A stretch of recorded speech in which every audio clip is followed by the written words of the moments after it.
हाँ, और याद रखिएगा ये एनबीएफसीज और एचएफसीज के संदर्भ में है जो एफडीआई पे हम यहाँ पे कराते हैं।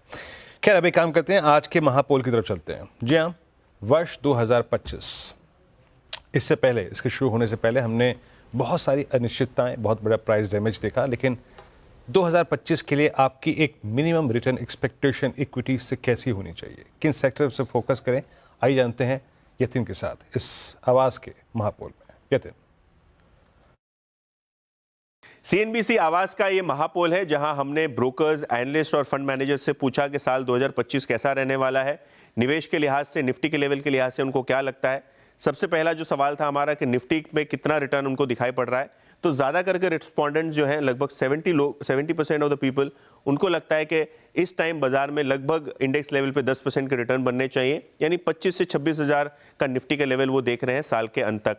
जहां तक कि लार्ज कैप इन्वेस्टिंग का सवाल है, किस तरीके से वो देखते हैं, तो कहीं ना कहीं 80% लोगों को लगता है कि लार्ज कैप्स में लगभग 10% तक के रिटर्न संभव है। तो कहीं ना कहीं इस साल रिटर्न एक्सपेक्टेशंस थोड़े मॉडरेट हुए लोगों के।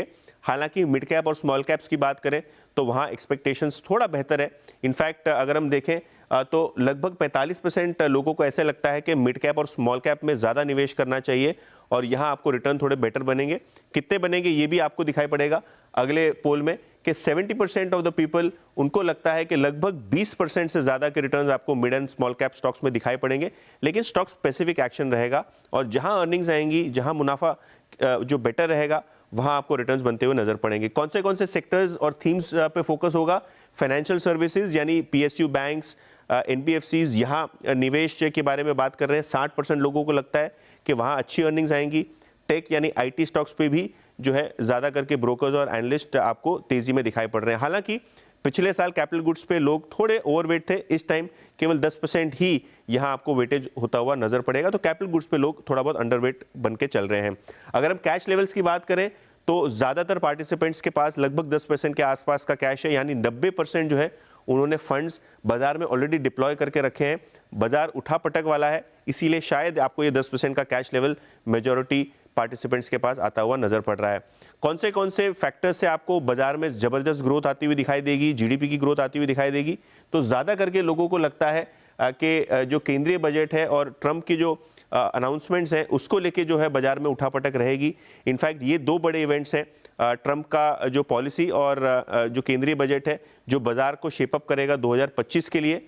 और आगे जाके अगर हम देखें तो जो फैक्टर्स हैं बाजार में जो मदद करेंगे बाजार को ग्रो करने में और जीडीपी को ग्रो करने में, उसमें सबसे बड़ा जो आउटकम आया है वो है सरकारी केपेक्स। 75% लोगों को लगता है कि जो सरकारी केपेक्स अगर बढ़ेगा तो जीडीपी ग्रोथ बहुत ज़बरदस्त तरीके से आपको 2025 में आती हुई नज़र पड़ेगी। तो सरकारी केपेक्स पे लोगों का फोकस है, कितना आवंटन वहाँ होता है, कितना एग्जीक्यूशन होता है, वो खास नज़र पे रखना होगा। और आखिर में आरबीआई का रेट कट, क्योंकि 2025 में आरबीआई रेट कट की तैयारी कर रही है। लगभग आधे से ज़्यादा लोगों को लगता है कि आधे बेसिस पॉइंट्स यानी 0.5% के आसपास का रेट कट इस साल होगा। ऑब्वियसली एक्सपेक्टेशन ये भी है कि इससे ज़्यादा भी हो सकता है, लेकिन आधे % का रेट कट आप एक्सपेक्ट कीजिए आरबीआई से। तो ये है वो महापोल जहां ज़्यादा करके लोगों को लगता है कि इस साल रिटर्न एक्सपेक्टेशन थोड़ा मॉडरेट रखना चाहिए।